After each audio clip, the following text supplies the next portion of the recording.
اللہ الرحمن الرحیم۔ محترم ناظرین السلام علیکم۔ حضرت عیسیٰ علیہ السلام ایک شاگرد کو ساتھ لے کر سفر پر نکلے۔ راستے میں ایک جگہ پر آئے اور قیام کیا اور شاگرد سے پوچھا کہ تمہاری جیب میں کچھ ہے؟ اس نے کہا جی ہاں، میرے پاس 2 درہم ہیں۔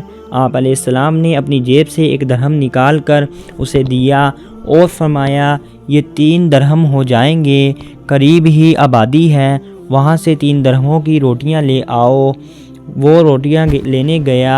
راستے میں سوچنے لگا کہ عیسیٰ علیہ السلام نے تو 1 درہم دیا تھا اور 2 درہم میرے پاس تھے، جبکہ روٹیاں 3 ہیں، ان میں سے آدھی روٹی نصیب ہو گئی ہے، لہٰذا بہتر ہے کہ میں 1 روٹی پہلے ہی کھا لوں۔ چنانچہ اس نے راستے میں 1 روٹی کھائی، 2 روٹیاں لے کر عیسیٰ علیہ السلام کی خدمت میں حاضر ہوا۔ آپ علیہ السلام نے روٹی کھانی شروع کی اور شاگرد سے پوچھا 3 درہم کی کتنی روٹیاں ملی تھی؟ شاگرد نے جواب دیا 2 روٹیاں ملی تھیں، 1 آپ نے کھائی اور 1 میں نے کھائی۔ حضرت عیسیٰ علیہ السلام وہاں سے روانہ ہوئے۔ راستے میں ایک دریا آیا۔ شاگرد نے حیران ہو کر کہا ہم دریا کیسے عبور کریں گے جبکہ یہاں تو کوئی کشتی نظر نہیں آتی؟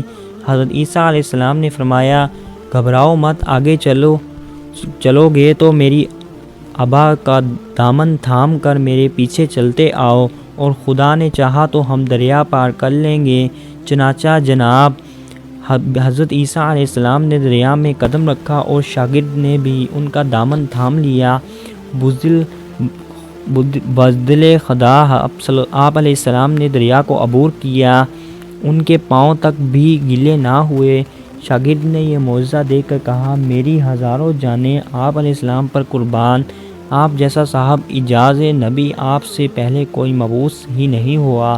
آپ نے فرمایا یہ معجزہ دیکھ کر تمہارے ایمان میں کچھ اضافہ ہوا؟ شاگرد نے کہا جی ہاں، میرا دل نور سے بھر گیا ہے۔ پھر آپ علیہ السلام نے فرمایا اگر تمہارا دل نورانی ہو گیا ہے تو بتاؤ روٹیاں کتنی تھیں؟ شاگرد نے کہا حضرت روٹیاں بس 2 ہی تھیں۔ پھر آپ وہاں سے چلے۔ راستے میں ہرنوں کا ایک ٹولہ گزر رہا تھا۔ آپ نے ایک ہرن کو اشارہ کیا، وہ آپ کے پاس چلا آیا۔ آپ علیہ السلام نے ذبح کر کے اس کا گوشت کھایا اور شاگرد کو بھی کھلایا۔ جب دونوں گوشت سے سیر ہو گئے تو حضرت عیسیٰ علیہ السلام نے اس کی کھال پر پاؤں کی ٹھوکر ماری اور کہا اللہ کے حکم سے زندہ ہو جاؤ۔ ہرن زندہ ہو گیا اور دوڑتا ہوا اپنے گھروں سے جا ملا۔ شاگرد نے یہ معجزہ دیکھ کر حیران ہو گیا اور کہنے لگا اللہ کا شکر ہے جس نے آپ جیسا نبی اور معلم عنایت کیا۔ حضرت عیسیٰ علیہ السلام نے فرمایا یہ معجزہ دیکھ کر تمہارا ایمان میں کچھ اضافہ ہوا ہے؟ شاگرد نے عرض کی سبحان اللہ، میرے ایمان پہلے سے 2 گنا ہو چکا ہے۔ آپ علیہ السلام نے فرمایا پھر یہ بتاؤ کہ روٹیاں کتنی تھیں؟ شاگرد نے کہا ادرک روٹیاں رو رہی تھی۔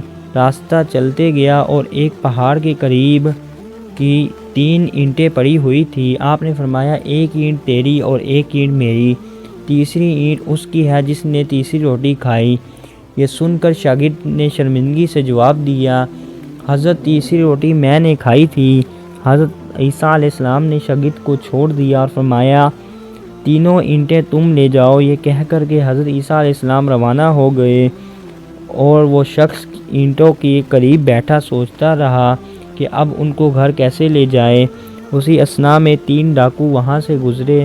انہوں نے دیکھ کر ایک شخص کے پاس سونے کی 3 اینٹیں رکھی ہوئی ہیں، انہوں نے اس سے قتل کر دیا اور آپس میں کہنے لگے کہ ہم بھی 3 ہیں اور اینٹیں بھی 3 ہیں، لہٰذا ایک شخص کو 1 اینٹ کے سامنے آتی ہے۔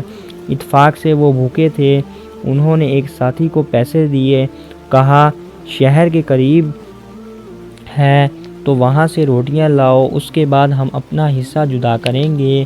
وہ شخص روٹیاں لینے گیا اور دل میں سوچنے لگا اگر میں روٹیوں میں زہر ملا دوں تو وہ دونوں مر جائیں گے اور 3 اینٹیں میری ملکیت بن جائیں گی۔ ادھر اس کے دونوں ساتھی نے آپس میں مشورہ کیا اگر ہم اس ساتھی کو قتل کر دیں تو ہمارے حصے میں سونے کی 1.5 اینٹ آئے گی، جب ان کا تیسرا ساتھی زہر آلود روٹیاں لے کر آیا تو انہوں نے منصوبے کے تحت اس پر حملہ کر دیا اور اسے قتل کر دیا۔ پھر جب انہوں نے روٹیاں کھائی تو وہ دونوں بھی زہر کی وجہ سے ہلاک ہو گئے۔ حضرت عیسیٰ علیہ السلام کا اس مقام سے گزرا ہوا تو دیکھا کہ اینٹیں ویسی کی ویسی ہی رکھی ہوئی ہیں، مگر ان کے پہلو میں 4 افراد کی لاشیں پڑی ہوئی تھیں۔ آپ نے یہ دیکھ کر ٹھنڈی سانس لی اور فرمایا، دنیا اپنے چاہنے والوں سے یہی سلوک کرتی ہے۔ اللہ تعالی ہمیں بھی ہدایت دے اور دولت کے غصبے سے بچنے کی توفیق عطا فرمائے۔ اللہ تعالی ہم سب کو ہدایت عطا فرمائے۔ اگر آپ کو ہماری آج کی ویڈیو پسند آئی ہے تو ویڈیو کو لائک کریں اور ہمارے چینل اسلامک سی کو سبسکرائب کیجیے۔ اللہ حافظ۔ اللہ آپ کا حامی و ناصر رہے۔